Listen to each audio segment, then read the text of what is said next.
భగవంతుడు అన్ని మతాలు కొని పోగలిగే స్థానం చేరగానే మనకు కలిగే జ్ఞానోదయం ఒక్కటే, అన్నీ భగవంతుడే అన్నీను.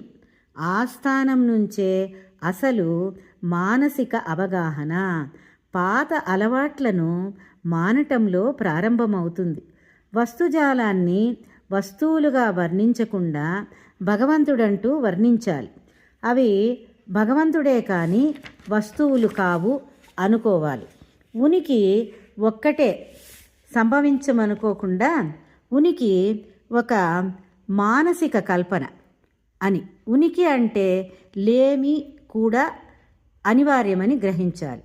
ఒక వస్తువు ఉన్నది అని గ్రహించామంటే తత్సంబంధమైన ఇంద్రియం ఉండడం వలనే చెవిటివానికి శబ్దాలు లేవు, గ్రుడ్డివానికి దృశ్యాలు లేవు.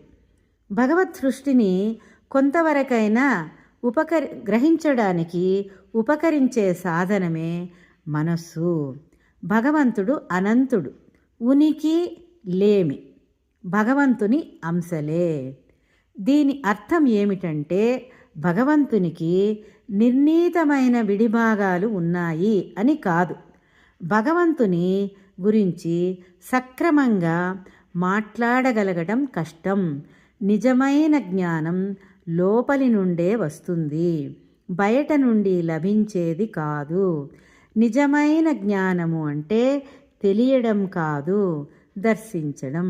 ఇక్కడ భగవంతుని యొక్క ఉనికి అంటే లేమి కూడా ఒక మానసికమైన సంభవం అనేది కాకుండా ఒక మానసికంగా భగవంతుడు ఉన్నాడు అనే భావన, అలాగే ఒక లేమి, ఇవన్నీ కూడా మనకి ఏమీ లేదు అన్నటువంటి విషయాన్ని దృగ్గోచరమైతే అది కూడా భగవంతుని యొక్క ఉనికిని తెలియజేస్తుంది.